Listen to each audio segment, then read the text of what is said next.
Good afternoon, and welcome back to another pipeline trading video. It's been a crazy one today, especially with all the kids at home. So I hope everybody is having a great summer with their family. And as chaotic as it is, depending upon how old your children are, these times do go by quick. So enjoy it while it's there. First things first, I'm going to go into the market overall: semiconductors, oil, Bitcoin, ETH, and BMNR, which BMNR I have a great lesson to learn from my mistake on and what I did to make up for it. So let's dive right in. First off, we have the market that is actually in a bullish pattern. It's a bull flag. So opposite of what you're seeing in crypto.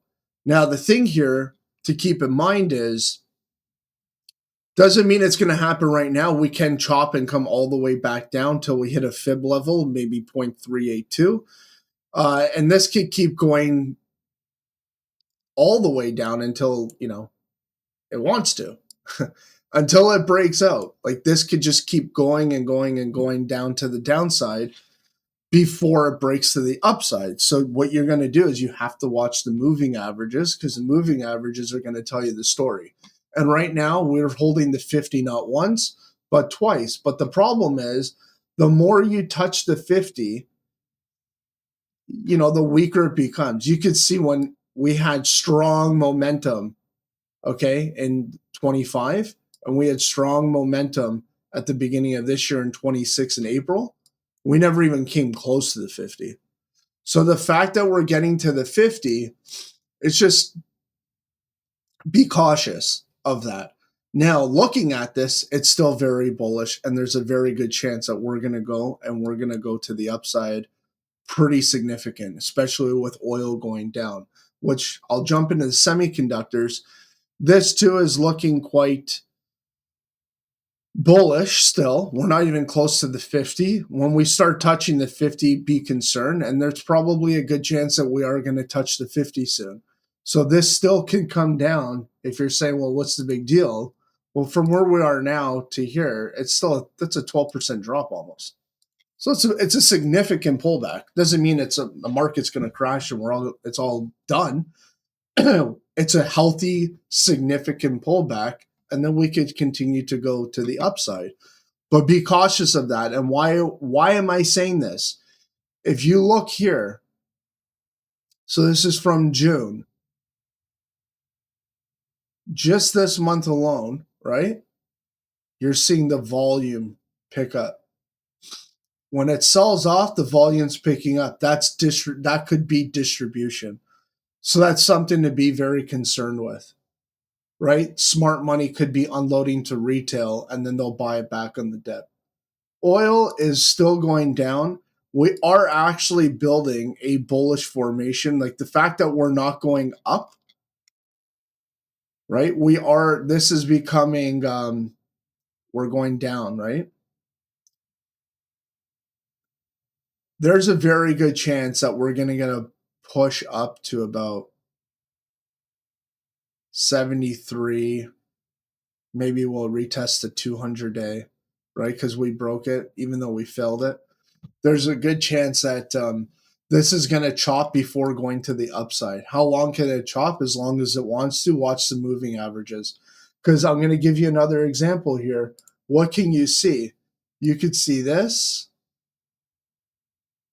Just say this 200's curling like that, right? This is the 200-day.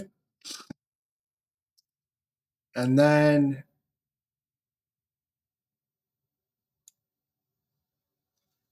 so you wouldn't want to do that, right? So watch on how price action is and see how it reacts at the 20-day moving average, because that's going to be the first sign of if we could get above it. And I'm going to go into and show you how I use this on a daily basis.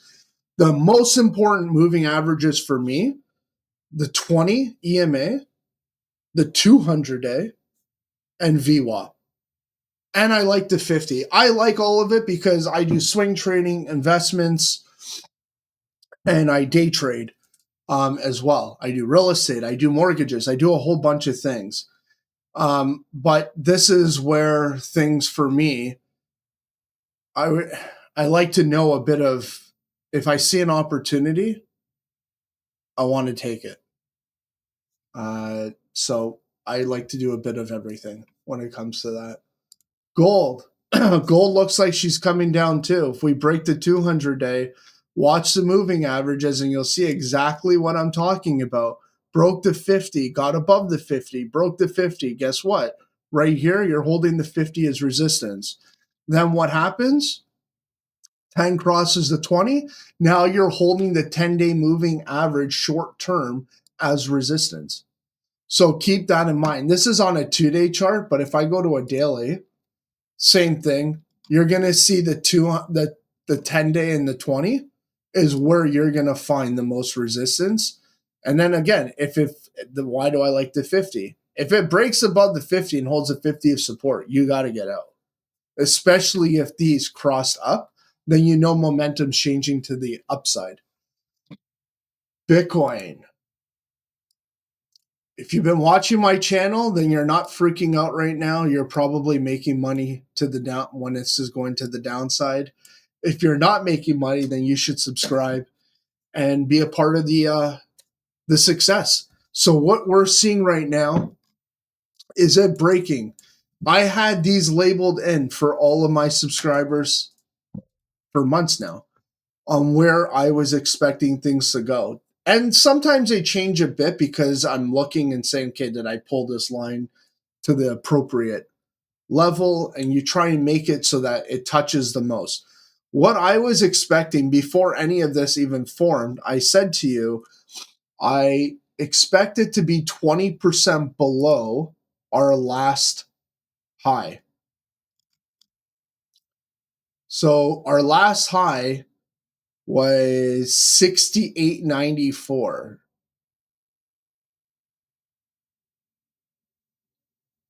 20%. It put it at 58. No, sorry, I'm looking at the wrong number. 55,174. So that's where I expected it to go. We're really close.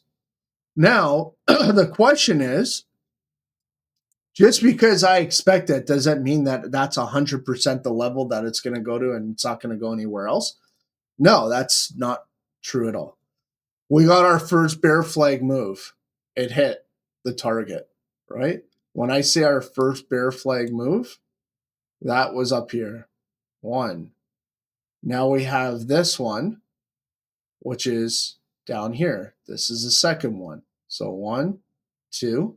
Then we had the head and shoulder. So all three of these, the bear flags are showing you price action and the formation of when you know it's either in a bullish or bearish pattern and when we could see a reversal or are we going to continue to the downside. That's what that means. And that's why you'd want to use it. I drew this in so you could see on how we should actually get closer to a bottom. And this is what you want to see for price action going down to the downside. Okay. So just like a bear flag is going up, a bull flag, not that this is a bull flag, by the way, this just shows you that eventually we will go up, right? If we break above it. If this was shaped like that, then there's another chance that this is not that there is, this is another chance of it going to the downside, right? So that's how simple it is. People overthink it, and I am famous for overthinking certain things. And these are the levels, guys. So watch it. How are you going to know when things are done? You're going to know by the moving averages. You know, we have to get above the 50-day, right? The 10 crosses the 20. Price above the 20. It's going to go to the 50. We want to see the price break above the 50, hold it as support, and then go for a nice little run, and then use the 20 as support. And it should use the 20 as support the entire way up. If we break below the 50, that's because we're seeing consolidation, right? You could see as we go up, it goes to that. But this right here would be hard. But you would know if you're in an uptrend, you need the price to get back above the 50. And then you know where your targets are. So you know where it's going to be going. And then again, doesn't mean that they always, if you see like something like this, what's tricky about this is if you didn't use moving averages, you don't know where this is going to stop. So you could think, oh, this is going to go for one more leg up, right? Which it did. But guess what? If the moving average wasn't there, you would have never took that. You would have never known. You could have took it here with a stop loss or here. You have no idea. This could just keep going all the way down. And then what? And if you're thinking it doesn't happen, go and look. It happens more than people think. And that's how winning trades turn into losing trades. Now, ETH, we know where Bitcoin's going, right? Remember this? Well, ETH is doing the exact same thing. Now, the difference with ETH is I actually think ETH is pretty close of bottoming out. Some people are saying, the legend Japan, there's something to do with the Japanese currency. So there's a good chance that we could have a flush out. And you want to see volume really pick up to capitulate to the downside. And that's where we kind of know that things are done. That's what you want to see. Now, right now, this is building another bear flag. So that's where I believe this is going to go down. You see how it came up and it's chopping up? Theoretically, you want to start to see it like I drew it in with Bitcoin, is you want to start to see it go like this.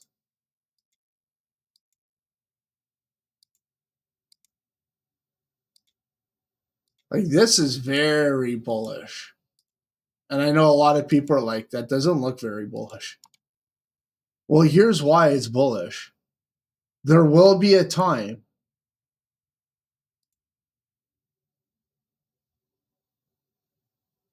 and remember, I just freehanded this. This is not that it breaks. And then based off of these levels, when it breaks, you want a nice, beautiful, impulsive wave. Once you get that impulsive wave, what are you looking for? You're looking for a fib retracement. So you want to see support somewhere over here. And a fib retracement on the first one, and this is why I encourage people to read their books and learn all this stuff. I use all this stuff with Fibonacci, Elliott wave, so on and so forth, is because it gives you a bird's eye view. Not that you need to use it to trade all of it, but you know where the levels could be, right? And what is what. So right here, you want an impulsive wave, then you want a retracement, and then it goes. The moving averages are going to tell you the rest. Now I'm going to get into my learning session, and then I got to go. Okay, so here's what I did. And I'm going to read it because I wrote it down. So now I have this in front of my face. And it says, remember this every morning for as long as you trade. How it felt losing on those calls. Because on Wednesday, I took calls. And the max pain was at $16. Okay, so I'm going to show you for complete transparency. Let me pull this up.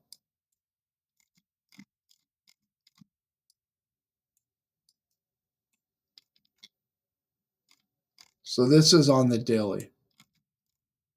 Okay. Ignore this. I'll get into this later because I'm in an intraday. So here's what happened. I took a trade on Wednesday because the max pain was at $16 a share.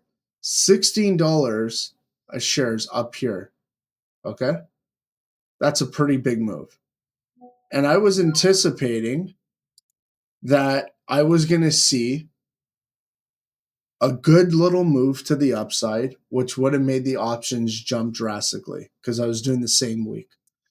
Instead, what happened was the following day, the max pain went from $16 to $15. The day after that, it went from 15 to 14. And I got smoked. All because I didn't follow my rule. And what is my rule? I'm going to read it to you. Do not chase. Remain level headed. Only trade with the trend. Wait for key levels and wait for that level to get confirmed on the 5-minute chart. Same thing like I always tell you, 10 crosses 20, 20 cross the price above the 50, you got the green light. Guess when that happened for my confirmation? Friday. Guess what would have happened? I could have made the exact same trade, even with the strike, because it was at a $14 strike. If I would have waited for that confirmation, guess what would have happened? That was an $18,000 US profit. So I was right on the call, wrong on the timing. And that's how it works. So again, that was complete, utter stupidity on my end. I just had to wait till the confirmation. And because the max pain was so far away, I thought, okay, this is going to be really good. And again, max pain can change on a daily basis because if people are short and it's working out, they're going to cover their short. That's how it works. So that was another kick in the nuts that I hope you learn from. And now I'm going to get into what I did to make up for it. It's like a car accident. If you've ever been in one, anybody who has the experience is going to tell you first thing you do is get back in the car. Because if you don't, you're going to hesitate and you're going to be nervous to drive. And hesitating behind the wheel is not good. So what I did is I started literally, that was Friday. Yesterday I took my trade. I had to do it because I needed to get my head in the space where I know what to do. I know I can do it. I've done it. I'm doing it. Stop making this hard and just stick to the plan and do it already. So I jumped back into the saddle and I put a beautiful short on based off of this pattern. We're seeing it get hit back and forth, back and forth. Okay? I had a really good hunch that this is coming down. And to give you an example, same play like last week. Monday, the max pain on BMNR is $15. Guess what it is today? 14. Guess what ETH is doing? If ETH is going to go down to 13 or 1,000 based off of this, 1386, then I know that this is going to be probably closing maybe close to up here, maybe, which we're going to see. So I took the short this morning. I covered right here, went back to the 20, got rejected. We're in a bear flag. Boom. I smashed that down. I reloaded my short. I haven't covered yet. And to be honest with you, I should have covered right here, but I was doing this video. So as we're doing this video, I got this nasty wick. But we're in a bear flag and we're at the 50. So this is going to either invalidate the bear flag and we're going to go up, or we're going to come down to the downside, which I anticipate, and probably go to 1275. So look, let's see. I think we come down based off of my rules, based off of this formation. And this is exactly what happened with ETH up here. Well, you can't see it, but this is how you trade. right? So the first measure and move from this bear flag should bring us down to about 1259. This next bear flag, before we do that, should bring us down to 1282. So you don't need to actually draw this in the way I do. I like to do it as a visual for myself. Always keeps me seeing it. So it's in front of my face and it helps me. Not everybody likes it. Some people look and say there's way too much on the screen, but I like to watch the price action to see what we're doing. Where does this get invalidated if we break above here? If we break above this channel and get above the 50, then I'm going to cover my short and I'll make nothing on it. Theoretically, because I did this, I should have covered it right here. It was a good, like, that's not enough to leave on the table. What is that, 10, 20 cents? I mean, it's still a good amount of money, but I could have covered more, but I was doing the video. And because I had such a great trade this morning and I did cover and I reloaded, this basically is free. This trade from the level I'm at, if I get stopped out, I don't lose anything. So that's why I'm going to let it ride. This is on the house's money, not mine. And based on the sentiment and what we're seeing, this looks like we're going to have more downside in crypto. Now, the beauty is, I believe we're very close to the bottom. No one's ever going to see it. You're going to see people freaking out, saying all sorts of things. And unfortunately, a lot of people you're going to see the volume pick up. That's what you want to see on the next drop is you want to see capitulation. You want to see the volume spike so high of people panicking. That's when you'll know the bottom's in. And you'll know it based off of how it accumulates at the bottom. So keep an eye out for that. Remember, you heard it here first. Okay.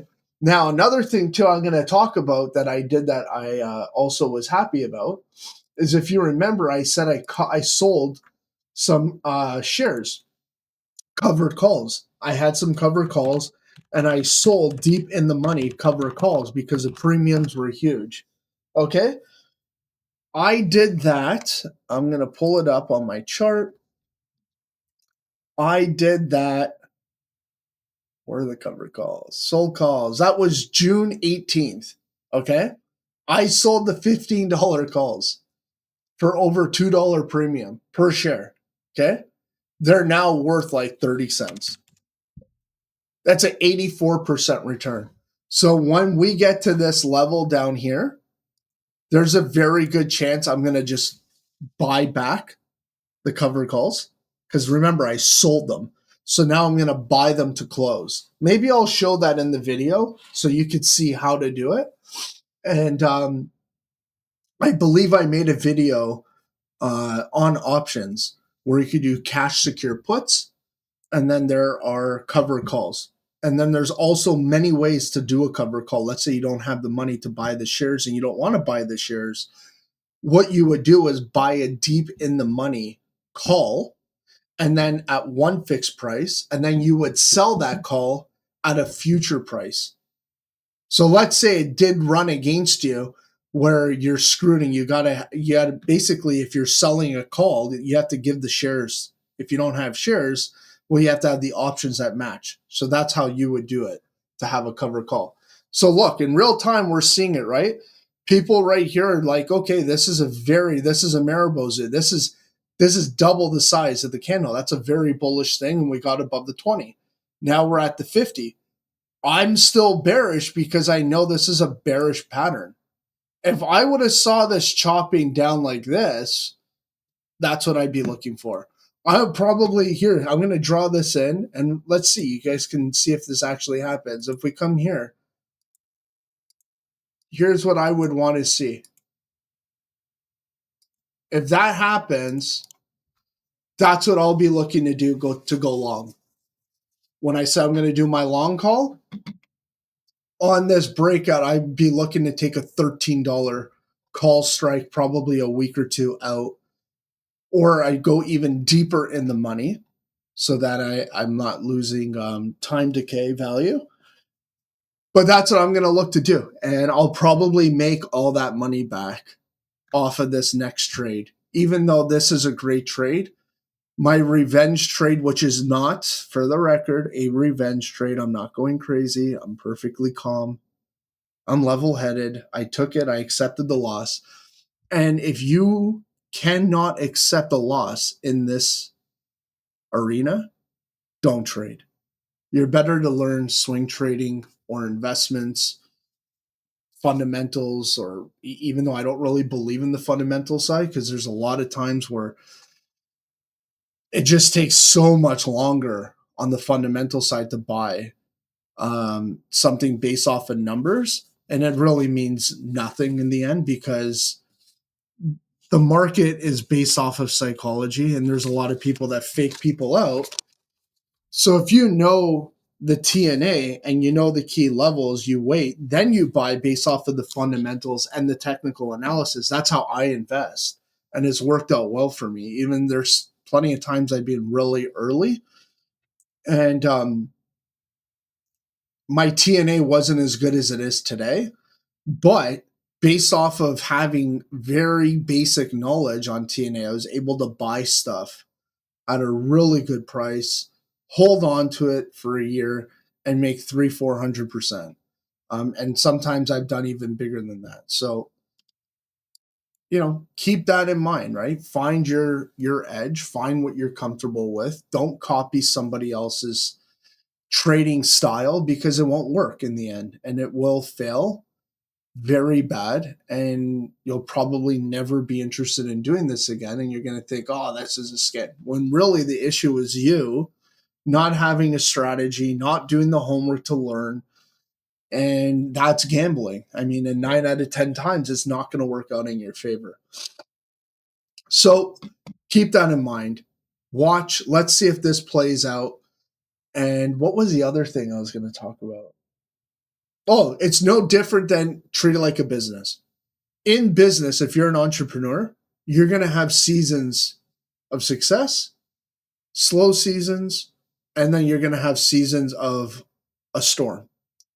Whatever that may be. It might be a competitor, it might be having to change structure, it might have to do with technology, depending upon what your sector is. Every business goes through growing pains. And if you aren't willing to reinvent yourself, you're going to fall by the wayside because there's going to be somebody out there who's willing to get out of their comfort zone, learn new things, and make things more efficient. If you're not one of those people, then you're better off to work for somebody because it will not work out well. And you have to put your balls on the line. It's going to take you being uncomfortable and sacrificing. That's what this takes. If you don't have a good month, guess what? You may not be eating regular food. If I were single, I have a family, so I do things a little bit different, and I have a big family, so there's quite a bit of pressure. But if I were single, let me tell you, you'd be lucky if you would see a couch in my house. There wouldn't be one. If I lived in a condo, it would be a desk and a bed, and it'd be a mattress on the floor. I wouldn't give a shit on how I was living. I would make this my livelihood. And that's what I would do. All of my energy, all of my focus, all of my capital would be into my business, whatever your business is. If you're young enough and you don't have a family, that's how you do it. Not, oh, I got to live and I got to do this. To an extent, take a vacation a year. But outside of that, grind. Don't buy coffee, don't do this. There's so many things that people become consumers on. And basically, that was the whole design of it, is to get you on a hamster wheel. And if you can get off the hamster wheel, it is the most freeing thing of your life. Now, it's not as glamorous. And some people say, well, that's not, living, and, you got to work hard and this is what you should be doing. Listen, I've seen a lot of people that worked insane hours, had a lot of money, and let me tell you, It's not as freeing as people think because you don't see the sleepless nights they have, them being on the phones and texting and emailing, and they're constantly putting out fires that you don't see. You just like to get to see the rewards that 9 out of 10 people around them are reaping that they never worked for. And that's why you see really affluent families that have built something where their kids are entitled brats. They didn't do the sacrificing. They didn't go a day or two or whatever not eating or maybe being behind on rent, or they never had any of that. They never wondered, how am I going to live or pay rent or the bills this next month? And that's where you really get chutzpah. You really grow a set of balls. And I've been there more than I like to admit. And I would encourage everybody to try. And it doesn't mean that you have to put yourself in a vulnerable position, but what it means is try going without things that you think are a necessity that aren't. I promise you, if you do that, you'll have a better quality of life. Doesn't mean that you don't work hard. But what it means is work hard when you have to work hard. Spend time with your family when you can spend time with your family. Don't always look for the next thing because life's short. And give you a story before I go. There's somebody I know who worked 7 days a week. And this is a story told to me, but it's something that's similar to somebody else. And he worked 7 days a week around the clock, and he was making 200 plus thousand a year. And he had a plan. His plan was, I'm going to do this for 4 years.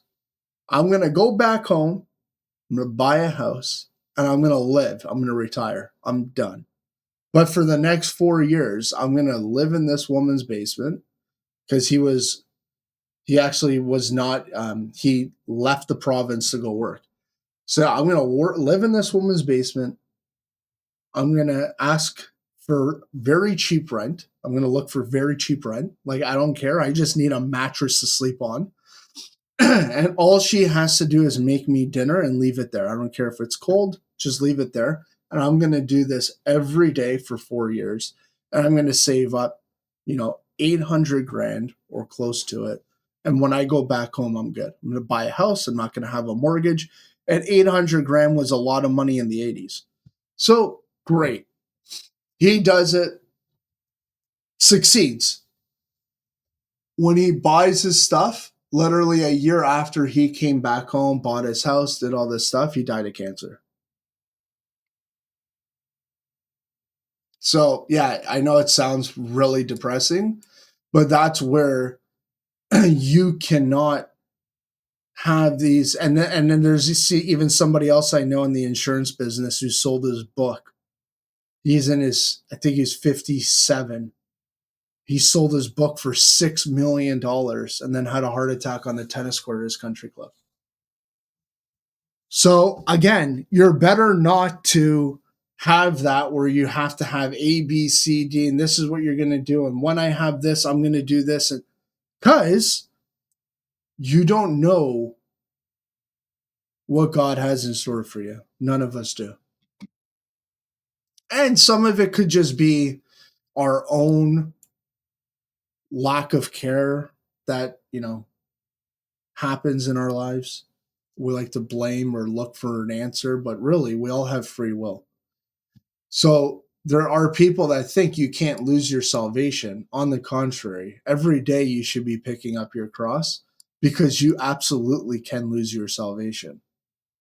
If the devil seeps in and you allow him to, and you're not living a life that is not full of distractions, and then when something happens in life and you've chosen to put your identity, whether it's in your education or your career, and life does happen to everybody at different times, whether you lose your job, It's just the reason I'm talking about this today. I don't even know why. It just came to me as I'm doing this video. Just recently, there's somebody I know who he was a young guy. He was an electrician and he took his life. He had one child. He lost his job. Things got really tough. And for him, he just couldn't deal. So if you're anybody right now going through anything, struggling, whatever the case is, and you're having any thoughts or anything like that, we all naturally have weird thoughts. And I too have them.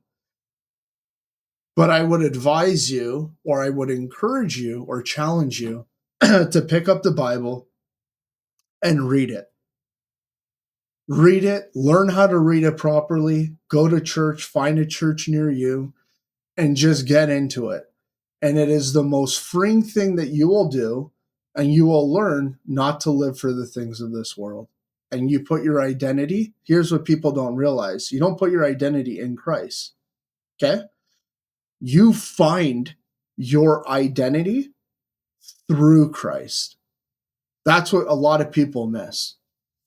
When you find Christ, you will therefore find your identity through him and his will if you're seeking it. So I'm going to leave on that note. Remember what's important. Money comes and goes, careers come and go, education's a piece of paper, eternal life.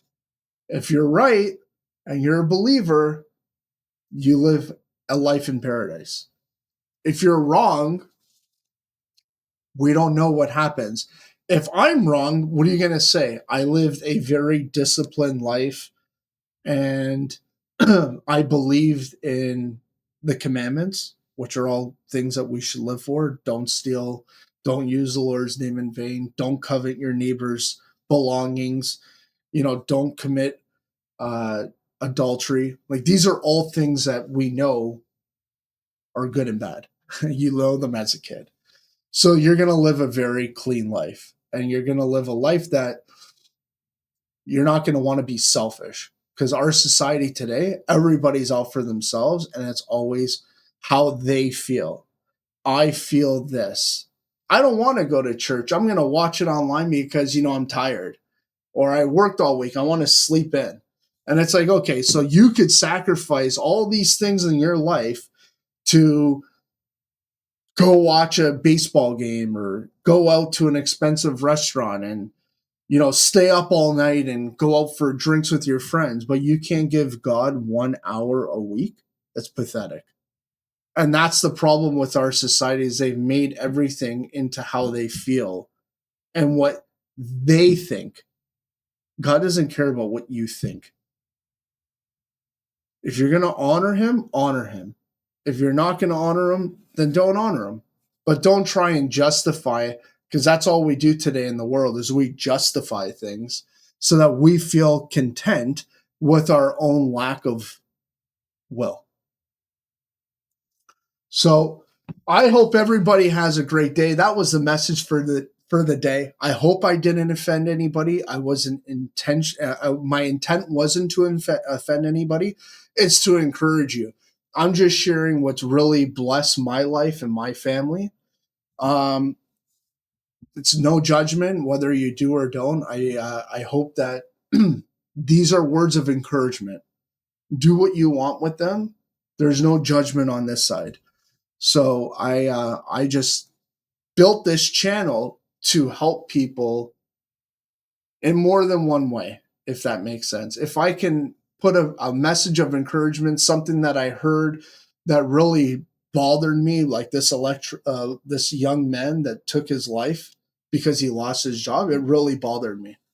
It bothered me a lot because there's a lot of people that go through things and they think they're alone or they don't want to talk about it, or maybe their spouse, because he was married, or maybe whoever it is isn't as how do I say this, understanding or not having the grace to give him if he did mess up or whatever his story is. I don't know. But I can think of a few things where there's times where I've been in situations where Yeah, it gets dark, but you have to pull yourself out. And the only way I've truly been able to pull myself out is with my relationship with Christ.